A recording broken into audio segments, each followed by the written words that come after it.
listeners, dear audience for this unusual keynote lecture. Thank you for tuning in to this video lecture. It's a great honor to address you, the participants, the European Academy of Religion 2020. Unfortunately, the event had to be cancelled due to the global pandemic, and I'm grateful to the organizers that they're trying to keep us together as a community of letters through online tools, and I will do my best to deliver my lecture in any case. My lecture today will be about Europe's new religious conflicts, Russian Orthodoxy, American Christian conservatives, and the emergence of a European Populist Right. The lecture gives an analysis and an insight into the findings from the Post-Secular Conflicts Research Project, which I've been directing for the last 4 years and which received funding through a European Research Council starting grant and from the Austrian Science Fund. This research is concerned with the transnational and interdenominational dynamics of value conflicts and their protagonists. Together with a group of researchers, I've worked on this topic with a focus on one protagonist that could be called a newcomer to the global culture wars, Russia and the Russian Orthodox Church.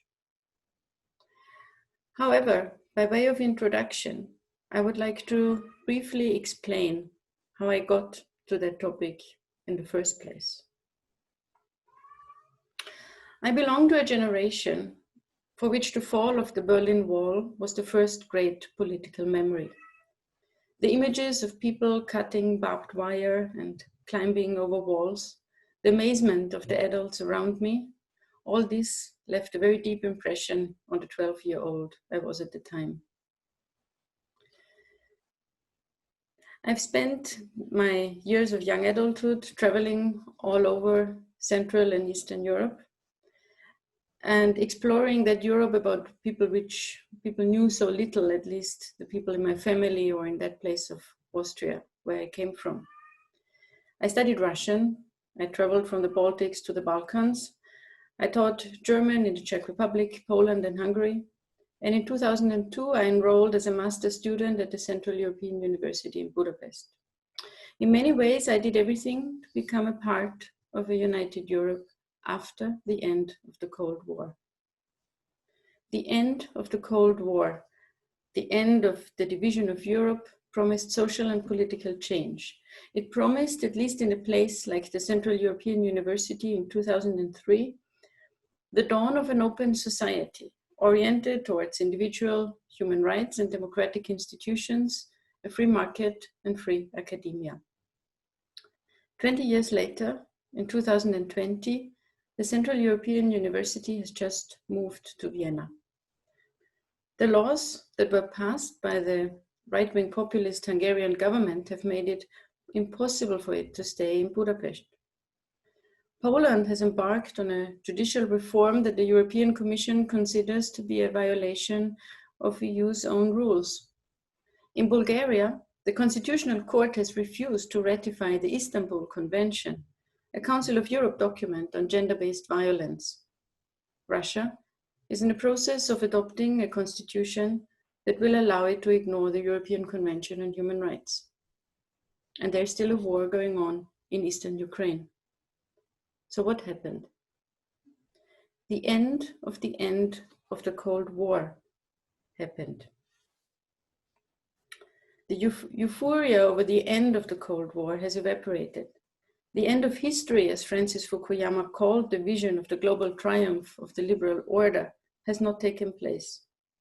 Much malice has been poured out over this thesis of the end of history, that it was a careless philosophy, a Hegelian vision haunted, as Jacques Derrida judged, by the specters of Marx, that it ignored the violent nature of liberalism and capitalism, of existing material inequalities, of injustice, racism, sexism. And all this is true. The thesis that an open society and liberalism will inevitably prevail has always been controversial. And it is now, after the global economic and debt crisis, after the rise of right-wing populist politicians on all continents, pretty much over and done with. Nevertheless, I would like to speak without irony about these almost 20 years of transition, change, democratization, and liberalization, and EU accessions that I alluded to in the introduction. I belong, as I've already said, to a generation that has been marked by the end of the Cold War. The experience of the opening up and changing of countries and societies has profoundly impacted me, and not only me, but also my friends and colleagues from Central and Eastern Europe and Russia. We have gained something, and we have something to lose. My motivation as a researcher of Russia, Russian Orthodoxy, and of global conflicts over values stems from this personal experience and this task, in a way, to explain what happened. I want to understand from the vantage point of the end of the Cold War, in which condition liberal democratic values are in Europe and in the world today. By liberal democratic values, I mean democratic values, the idea that power in a state comes from the people, coupled with guarantees for minorities. Even a democratic majority cannot oppress minorities in its midst, and limited state sovereignty. The state is bound by treaties to supranational human rights standards. Why are these liberal political values going through a crisis today? The approach I choose to discuss this question from is a political sociology of religions. What does the lens, religion, society, politics, reveal about our political situation today? How do liberal democratic values at the center of this triangle appear viewed through the lens, religion, society, politics, and in reality through three different lenses? Because it is three theoretical perspectives for what I call a political sociology of religions that is helpful here. First, secularization. Most of the classics of sociology, beginning with Max Weber, assumed that modern societies are undergoing a process of secularization. The secularization thesis stated that traditional religions are losing importance in modern societies, that they are moving out of public life and politics into the private sphere, and that fewer and fewer people practice religion. The question whether secularization makes religions disappear or not has already filled many bookshelves. But in a way, it is not the most interesting question. It is more interesting to ask how secularization changes religions. And that secularization does change religions is undeniable. Churches and religious communities first reacted to secularization on the defensive. And then in Europe, in the Catholic Church, also in the Protestant Church, after the Second World War, they reacted with a change in attitude. The Catholic and Protestant churches have largely accepted that their status has changed from being a power that dictates the social and political order of a society to being one formative force among others. To the extent that religions acquired the status of one association among possible others, their relationship to politics also changes. Where before religion preceded political decisions, religion now becomes one factor influencing politics, among others.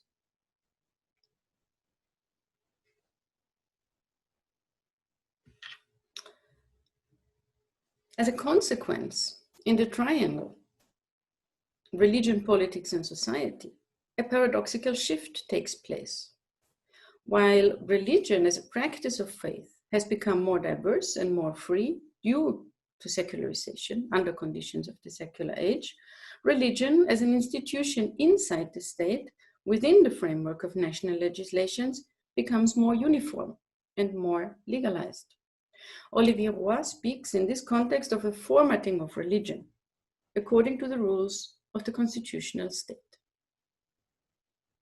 I now come to my second theoretical perspective. Civil religion is state-centered religion.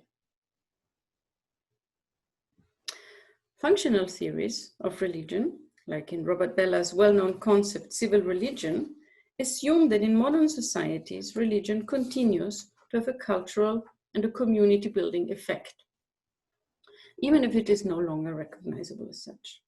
From this perspective, profane values and symbols of a society can become sacred, not for theological or religious reasons, but ultimately for sociological and political reasons. If we consider the notion of civil religion in relation to our triangle, however, a different meaning of civil religion moves to the foreground, one which Jocelyne Cesari develops, drawing on Jean-Jacques Rousseau's original take on religion civile.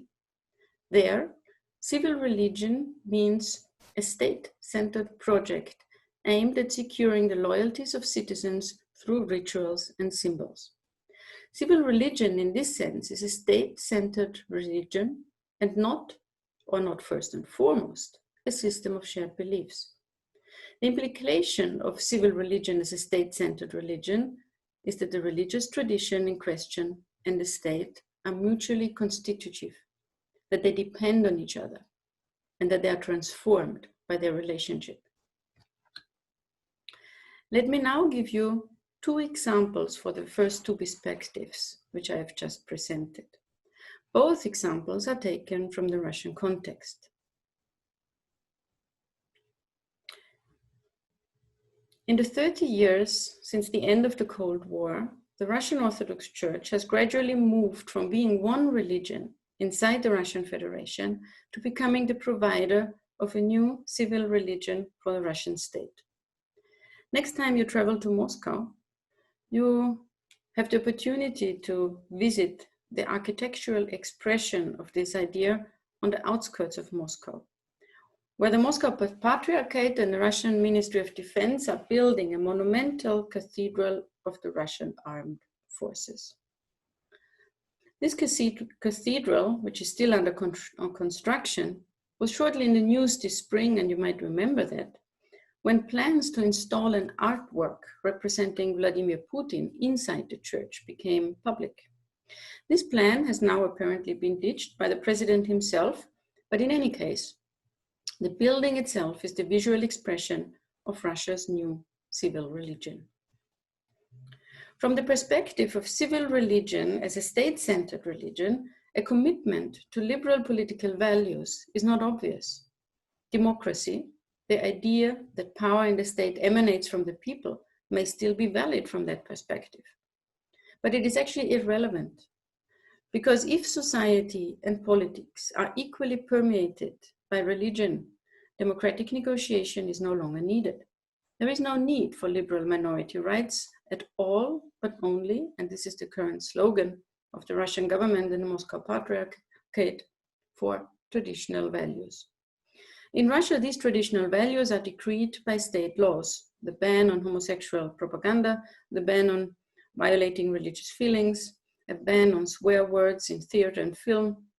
In recent years, the Kremlin has implemented many laws that shape society according to this canon of traditional values. Let's now go back to the first perspective. From the secularization perspective, the significance of liberal political values is completely different.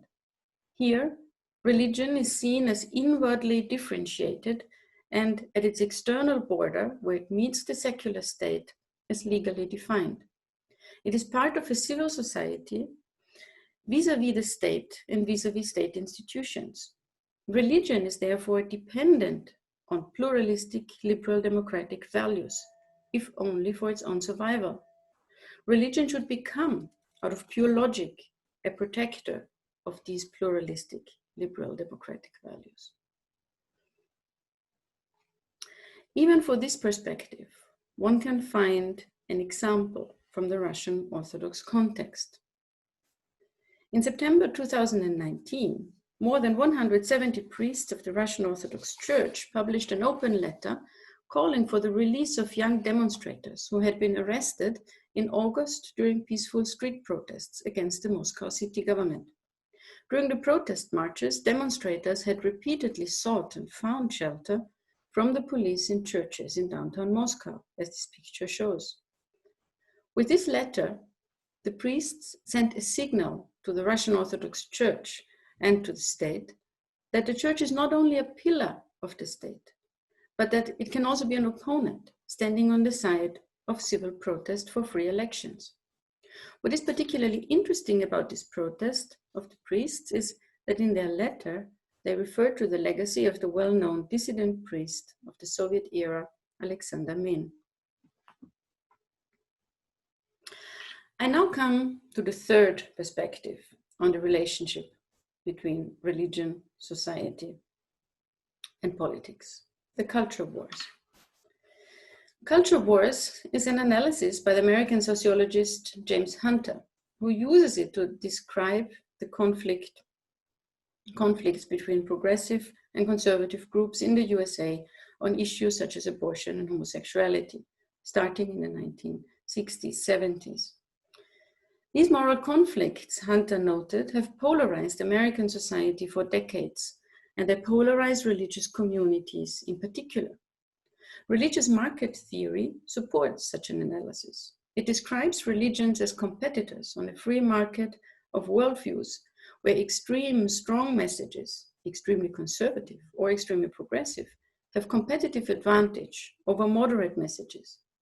The moderate, large churches lose believers, the radical religious communities gain them. In this situation, ideological difference become more important than confessional ones. The culture wars lead to interdenominational coalitions and mobilizations. To come back to our triangle. From the culture war perspective, the society, politics, religion triangle looks again different. Culture wars are wars over what stands at the center of this triangle. Not so much democracy is under attack, because from both perspectives, power in the state emanates from the people, but the liberal addition. Conservatives generally reject the idea that the democratic state actively protects all minorities from discrimination. And in the same way, they reject the restriction of state sovereignty through supranational legal means, such as human rights. Liberals, likewise, may find it difficult to accept that liberal democratic minority rights may end up to the benefit of illiberal lifestyles, a topic recently explored by Susanna Mancini and Michelle Rosenfeld in the volume The Conscience Wars. That the culture wars described by Hunter in 1991 have become a global phenomenon is not a novelty. What is relatively new is that Russia and the Russian Orthodox Church have become active players in the global culture wars. In my current research, I'm concerned with the transnational and interdenominational dynamics of conflicts over values and their protagonists. Let me therefore give you some insight into our findings, starting from one example. In a moment, I will show you a map of the voting behavior of those countries that were members of the United Nations Human Rights Advisory Council between 2009 and 2016. The subject of the vote were two resolutions. The first aimed at promoting traditional values, the second at promoting family. Both resolutions were largely driven by Russia, with the first one literally led by the Moscow Patriarchate, asking for traditional values to be incorporated into international human rights instruments. Both resolutions aimed at putting a brake to progressive and liberal developments in international human rights policies.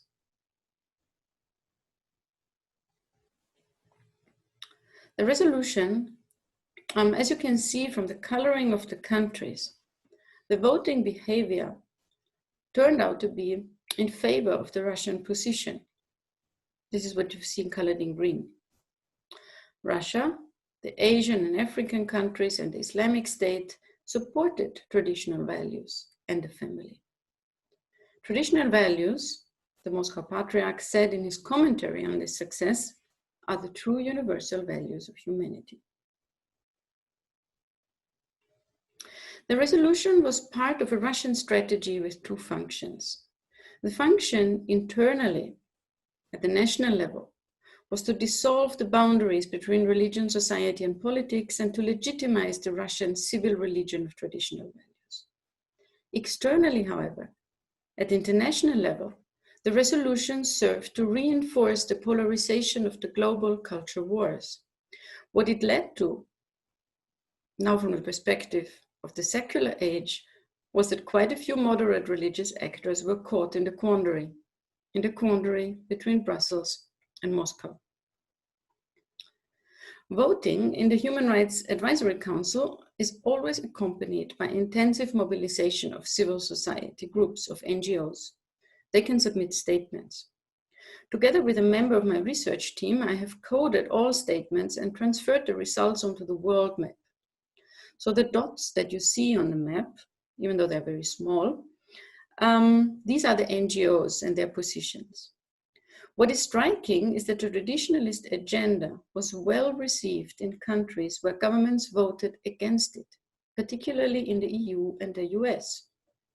The green dots in Europe are Christian conservative groups, from the Romanian Orthodox Coalition for the Family to the Italian Catholic NGO Pro Vita and American Protestant Alliance for the Family.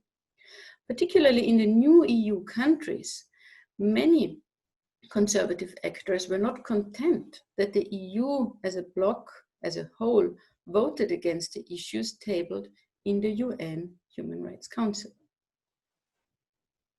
The dictate of Brussels against tradition and family.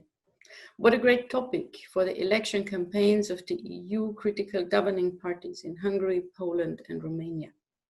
Had these countries, the populists argued, not resisted the dictate from Moscow, Soviet Moscow, of course, against religion, tradition, and family, and now this, Brussels, the new Moscow. Those much less enthusiastic about this dynamic were the religious moderates. A diplomat of the Vatican's representation to the United Nations, who I had the chance to interview on this subject at his UN headquarters in New York, he admitted Russia is taking over. Russia is now taking the lead on conservative issues. And he added, we may agree on the goals, but certainly not on the way Russia is strategically going about it.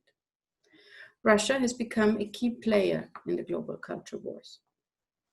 This development changes also Russian Orthodoxy, which can no longer be examined only in a national perspective. From the perspective of conservative Christians all over the world, Orthodoxy is becoming an attractive religion of traditionalism and anti-liberalism. An illustration of this are conservative religious groups in the American Midwest converting to the Russian Orthodox Church. Sarah Riccardi-Schwartz, an anthropologist from New York University, has examined how these communities construct their practices of faith from bits and pieces of Russian Orthodox tradition and Protestant theology, thus potentially changing the original Orthodox theology and liturgy.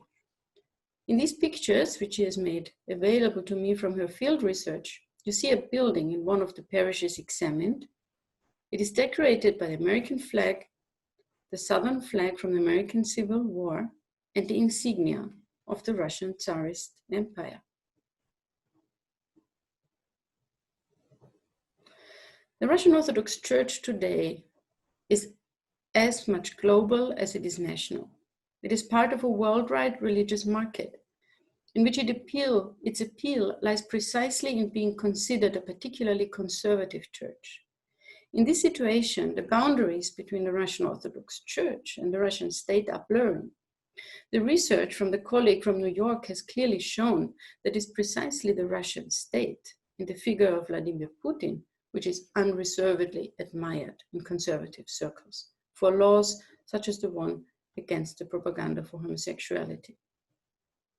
It is more Putin than the Patriarch who is the center of this attractive Russian Orthodoxy as a conservative religion. The fascination with Russia and traditional values as a bulwark against liberalism is not only evident among conservative Christians in the United States and in the new member states of the European Union. It can also be observed among the populist right in Western Europe.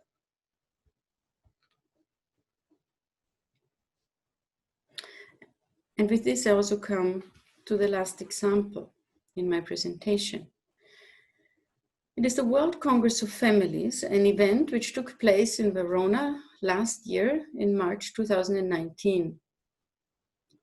The Congress was organized by the American International Organization for the Family, a Christian right NGO in the US, and the Italian NGO Pro Vita.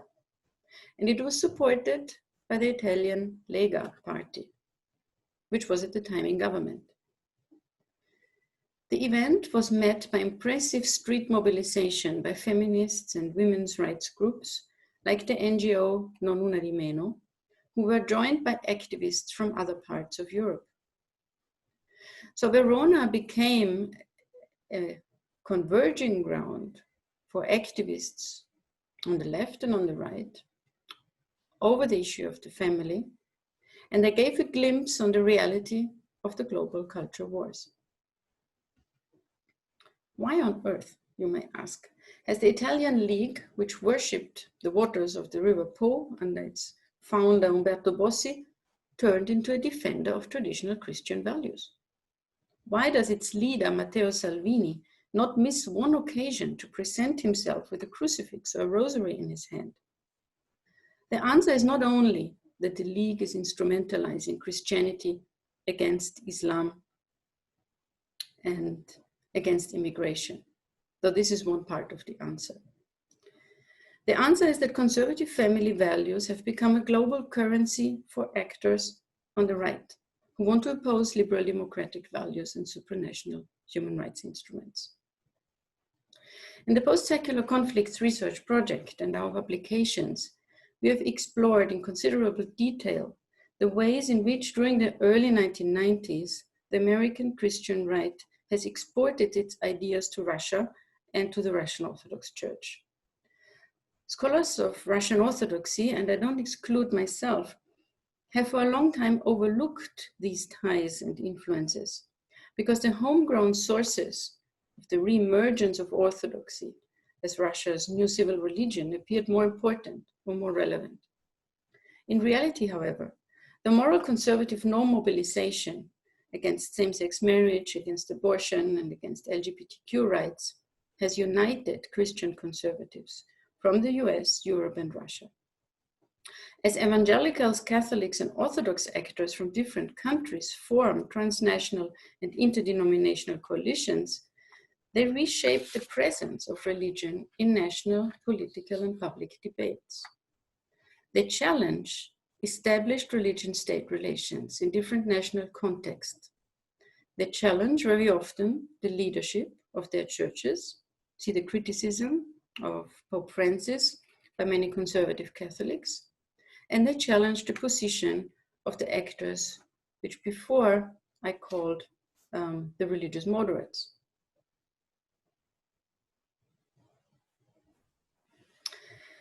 In the edited volume, Post-Secular Conflict, my co-author Dimitrios Lana and I published some of the most significant interviews with Christian right actors from our research, alongside a critique of the traditional values concept by Orthodox theologians. The cover of that book is, as you will have noticed, a citation of the much more famous book by James Hunter, The Culture Wars. Only that on our cover, we don't have the arm wrestle between the two Americas, but a handshake between the American Christian right and Russia. The friendship between actors on the political right against liberal democratic values across the former Cold War divide is one of the paradoxes of our present day situation after the end of the Cold War. I now come to the conclusion. At the beginning, I asked the question why the expectations of an open society were disappointed after the end of the Cold War?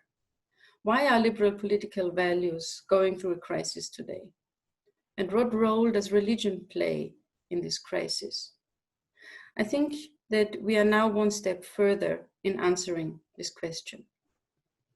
Actually, why liberal political values are contested today is misplaced.